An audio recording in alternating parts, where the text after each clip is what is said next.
Baik, Assalamualaikum warahmatullahi wabarakatuh. Perkenalkan, nama saya Raffi Maulana. Di sini saya akan membuat tugas personal branding mengenai dampak strategis pabrik manufaktur terhadap pertumbuhan ekonomi nasional.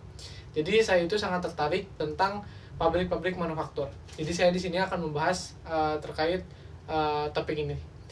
Jadi pabrik manufaktur itu memiliki peran yang sangat strategis dalam mendorong pertumbuhan ekonomi nasional.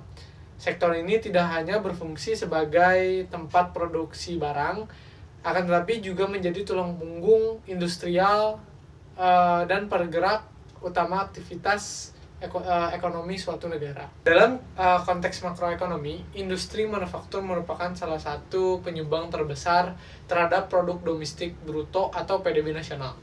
Proses manufaktur menciptakan nilai tambah yang tinggi karena mengolah bahan mentah menjadi produk setengah jadi maupun barang jadi yang memiliki nilai jual lebih besar. Semakin kuat sektor manufaktur suatu negara, semakin besar pula kapasitas ekonomi nasional dalam menciptakan pertumbuhan yang berkelanjutan. Selain kontribusi terhadap PDB, pabrik manufaktur juga memiliki dampak besar terhadap penciptaan lapangan kerja. Industri ini menyerap tenaga kerja dalam jumlah besar, mulai dari operator produksi, teknisi, hingga tenaga profesional di bidang manajemen, kualitas, dan riset pengembangan. Penyerapan tenaga kerja ini berkontribusi langsung terhadap penurunan angka pengangguran dan peningkatan pendapatan masyarakat. Ketika pendapatan masyarakat meningkat, daya beli juga ikut meningkat sehingga mendorong perputaran ekonomi di berbagai sektor lainnya. Pabrik manufaktur juga berperan penting dalam menggerakkan rantai pasok nasional. Keberadaan suatu pabrik tidak berdiri sendiri, melainkan terhubung dengan banyak sektor lain seperti sektor pertanian, pertambangan, energi, transportasi, logistik, hingga usaha mikro, kecil, dan menengah. Dengan kata lain, pertumbuhan industri manufaktur menciptakan efek pengganda atau multiplier efek yang luas terhadap perekonomian nasional. Dari sisi perdagangan internasional industri, manufaktur menjadi salah satu sumber utama ekspor dan devisa negara. Produk manufaktur yang memiliki daya saing tinggi di pasar global dapat meningkatkan posisi ekonomi nasional di kancah internasional. Negara dengan sektor manufaktur yang kuat cenderung lebih stabil secara ekonomi, karena tidak hanya bergantung pada ekspor bahan mentah, tetapi mampu menghasilkan produk dari hasil proses manufaktur yang bernilai tambah tinggi. Lalu, selain itu, pabrik manufaktur juga berperan penting sebagai pusat transfer teknologi dan peningkatan kualitas sumber daya manusia. Penerapan teknologi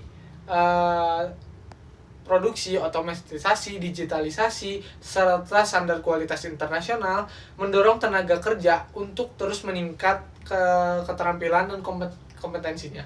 Hal ini sangat penting dalam menghadapi era industri kemodern yang menuntut efisiensi, inovasi, dan kecepatan adaptasi. Selain aspek ekonomi, industri manufaktur juga berkontribusi terhadap pembangunan jangka panjang melalui penerapan konsep efisiensi, keberlanjutan, dan continuous improvement seperti Kaizen dan 5S. Pabrik manufaktur dapat meningkatkan produktivitas sekaligus mengurangi pemborosan sumber daya. Praktik ini tidak hanya menguntungkan perusahaan, tetapi juga dampak positif bagi lingkungan dan masyarakat sekitar. Di tingkat nasional, penguatan sektor manufaktur menjadi kunci dan menciptakan ekonomi yang mandiri dan berdaya saing.